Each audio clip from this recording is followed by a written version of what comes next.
Hello friends, welcome to the channel Law and Government Job Exams Cluster.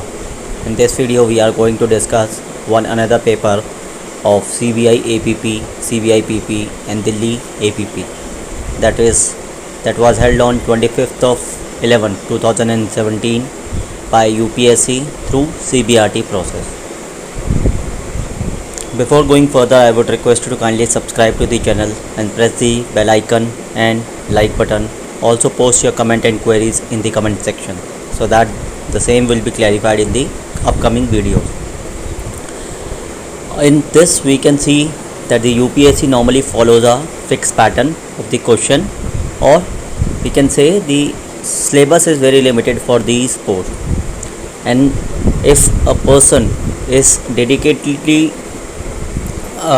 going to dedicatedly study and will do the preparation, then obviously this exam is a very easy to crack, though the cutoff is high for last so many years. But because the number of posts are limited and the people appearing are more, and if obviously the people who are appearing are more expertise in these fields. So by this we can also conclude that if you want to prepare, you have to be very thorough in your preparation, and also whatever the subjects, whatever the bare acts are given, and what is the syllabus given for this post should be concisely and thoroughly should be done away with, so that you can make through this examination by attempting the correct options. Also one question was asked by many viewers that how many questions need to be attempted in CBRT. So before going further, I will tell you that let us make it very clear that there would be 120 questions, total of 300 marks. That means one question would be of 2.5 marks, and there is a negative marking for every 3 wrong questions. One question right question will be deducted out. That is 1/3 of negative marking is there.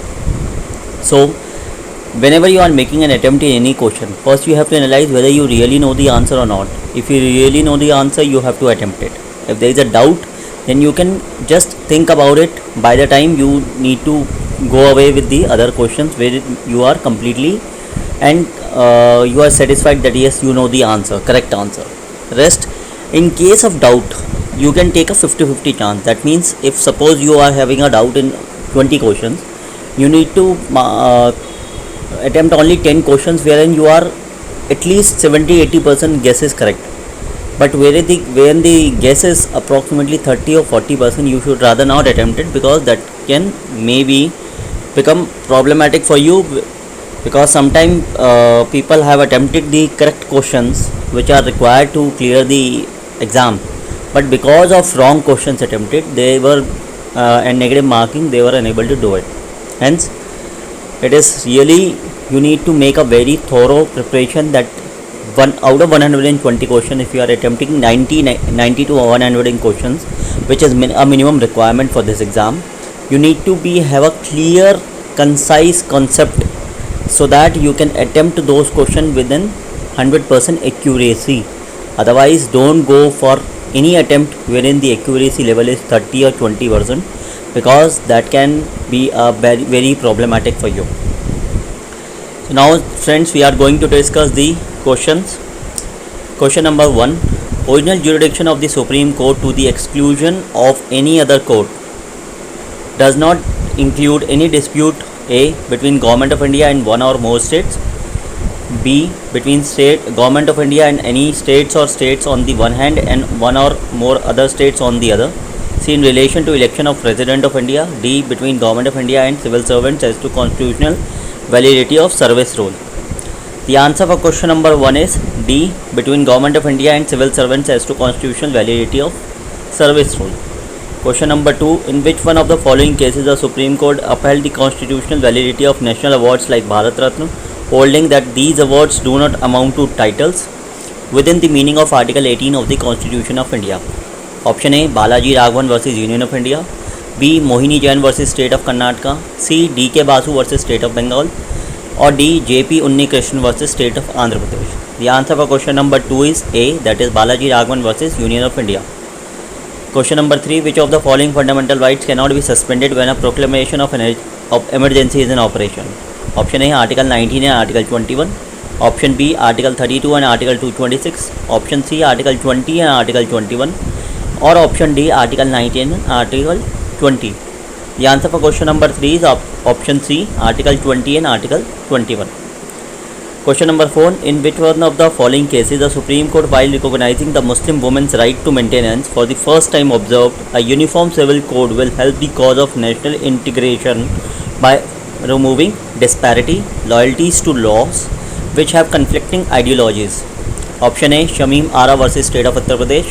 Option B Daniel Latifi versus Union of India. Option C Mohammad Ahmad Khan versus Shahbano Begum. Or option D K Zunaideen versus Amina Begum.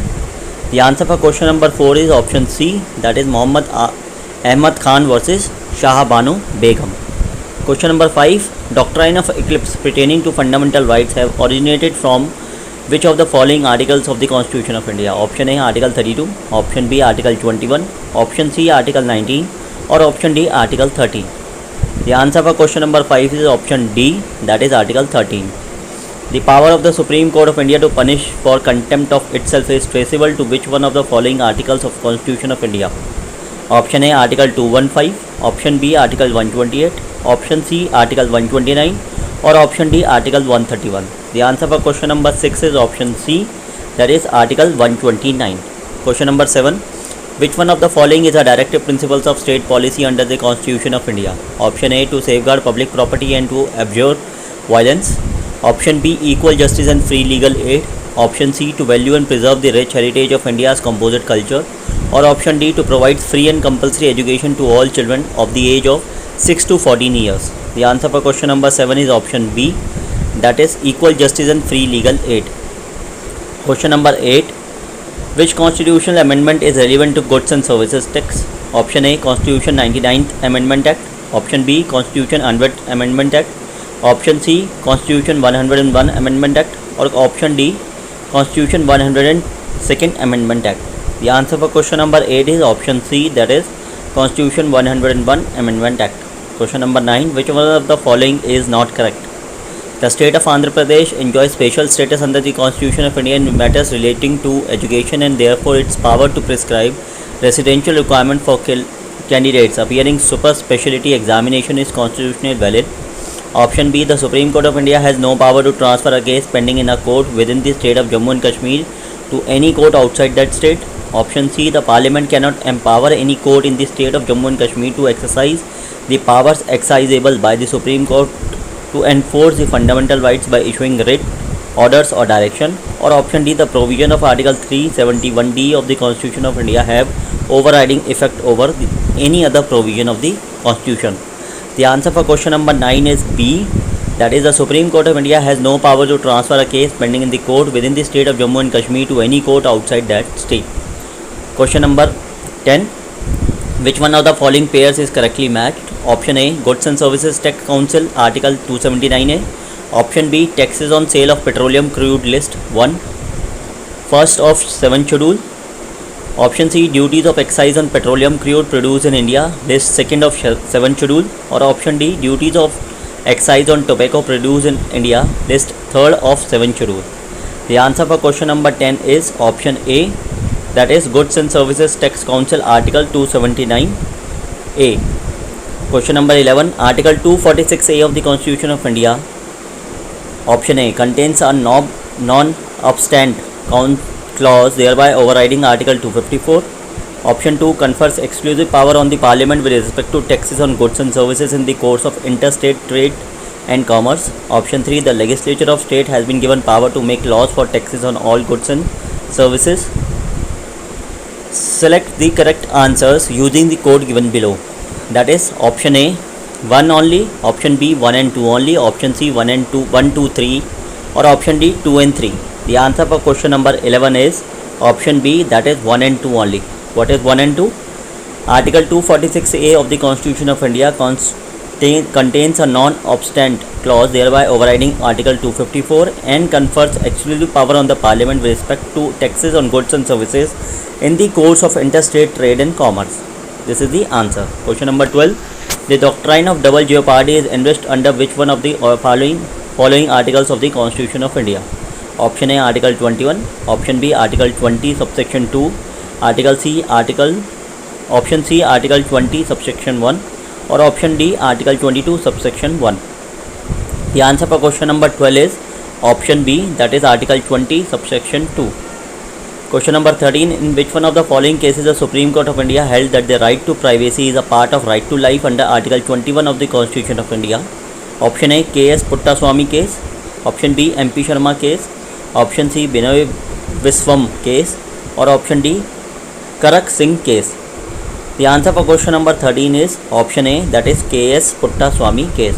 Question number 14. For making reservation in promotion in the public employment under Article 16 of the Constitution of India, which one of the following are essential requirement? Option 1 backwardness, option 2 inadequate representation, option C maintenance of efficiency in service. Out of this, the options, we have to choose the correct answers using the code given below. Option A 1 only, option B 1 and 2 only, option C 2 and 3 only, or option D 1, 2, 3. The answer for question number 14 is option D, that is 1, 2, 3, that is backwardness, inadequate representation and maintenance of efficiency in service. Question number 15. In which one of the following matters the Supreme Court cannot issue direction to the governments? Option A for protecting children from drug abuse, option B for collecting necessary quantifiable data of SC/ST candidates in civil services for giving them reservation and promotions, option C protecting good Samaritans who wish to help victims of road accident, or option D for banning sale of liquor on national and state highways. The answer for question number 15 is option B, that is for collecting necessary quantifiable data of SC/ST candidates in civil services for giving them reservation and promotion. Friends, here we are ending this video for this question number 1 to 15, and in the further videos we will be uploading the rest of the question. By the time, kindly subscribe the channel and press the like button and bell icon. Also post your comment and queries in the comment section. Please subscribe this channel and kindly follow this channel so that I can upload more videos related to this topic and the other topics which are relevant for the candidates in respect to the government exams and also for the AIBE exam, and specifically in the government exam also the exams which you are filling and which you are appearing in, the questions, the cutoffs, the previous trends, and also the syllabus, their centers, everything will be notified in the meantime in the due course of time also. So friends, keep with this channel and subscribe this channel, and also refer it to your friends and family and colleagues so that they can also get benefit of this videos and can also qualify this exam with the good marks and ultimately can get these job which they are filling up with. Thank you.